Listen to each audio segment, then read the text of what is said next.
like to congratulate Dr. Sanjay Kumar and entire team of GastroCare Hospital for organizing such a wonderful conference and great gathering.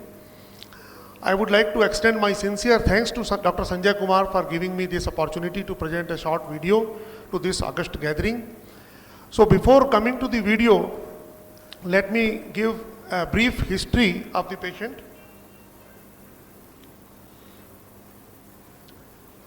I had seen a patient, 78-year-old lady.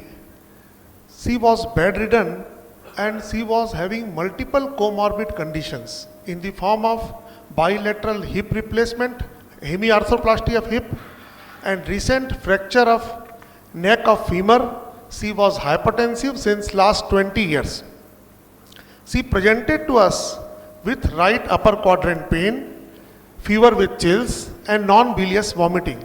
She was on many drugs, especially telmisartan, amlodipine for hypertension, metoprolol and ecosprin for cardiac prophylaxis, and she was on rivaroxaban.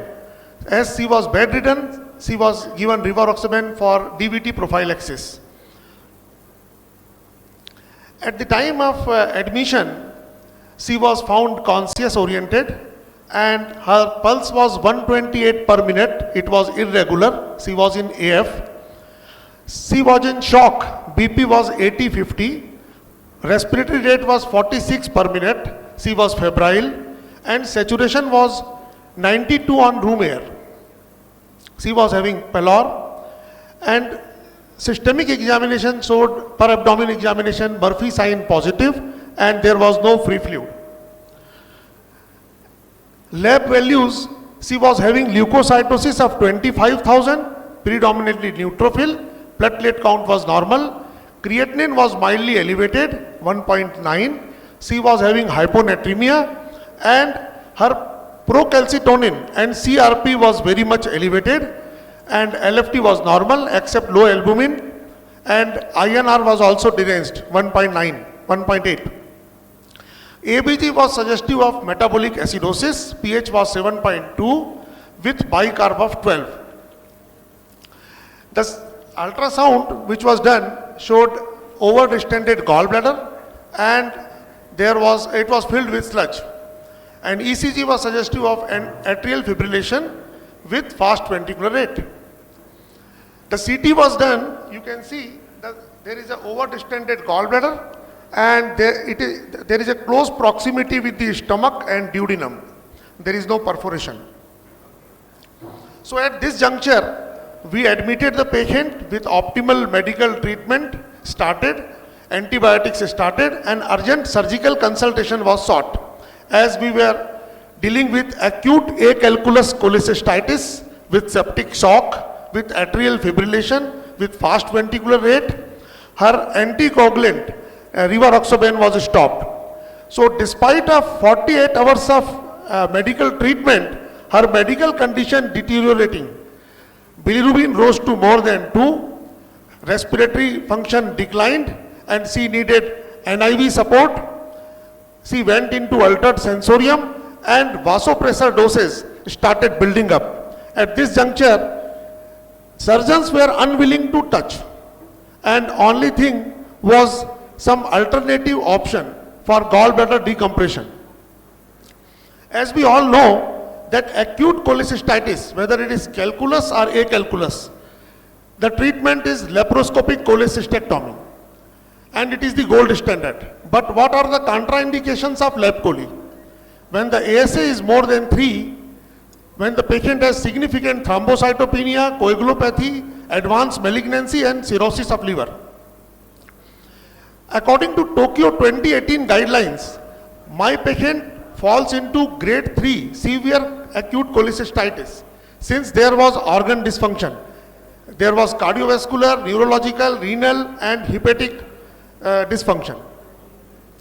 And if you don't treat cholecystitis, about 20% will develop gangrenous cholecystitis and 10% will develop gallbladder perforation, which will lead to death. So, for surgically unfit patient, what are the options? We have external drainage by percutaneous drainage or we have an internal drainage either by ERCP or by transmural drainage using the EUS.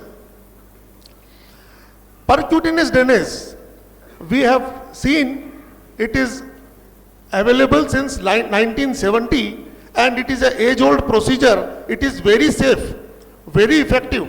It is quick. It can be done bedside with little sedation, and it preserves normal anatomy of gallbladder. So surgeons are happy. They can do laparoscopic cholecystectomy at a later date. So it's a very important bridge therapy. But what are the problems with PCD? Percutaneous drainage has the most important problem is that post-procedure pain, length of hospital stay, and with initial clinical success, after few days, the catheter gets blocked. Either there is a stent blockage or there is a stent migration, and that is up to the tune of 10 to 15%. So recurrent admission, recurrent intervention, and recurrent cholecystitis is common to the tune of 25 to 50%. Then another way to drain gallbladder is transpapillary gallbladder drainage using ERCP.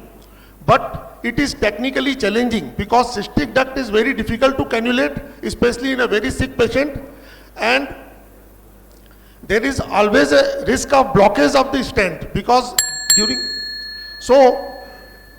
we proceeded with EUS guided gallbladder drainage.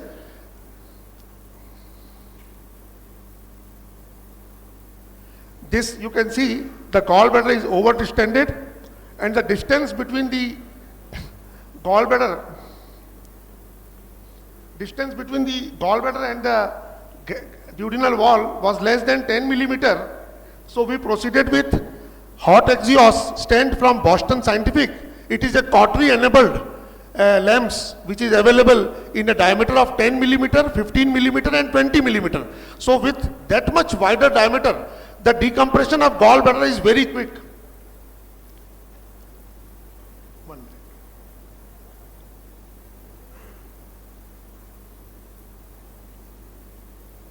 You can see the LAMS is being advanced from the duodenal puncture.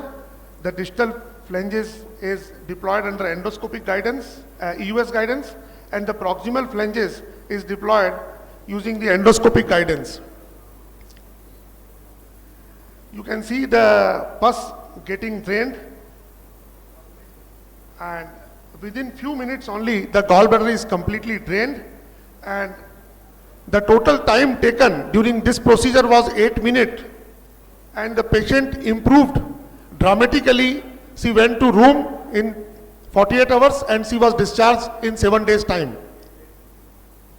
So what are the advantages of EUS gallbladder drainage? It's an internal drainage, and technically and clinically it is better than percutaneous drainage, and the risk of recurrent cholecystitis is less. But the problem with the EUS guided gallbladder drainage is it is to be done in the high volume center. It is not available everywhere, and it is expensive stent, and in presence of ascites and coagulopathy there is a technical challenges. So when you see so I will come with the take home message.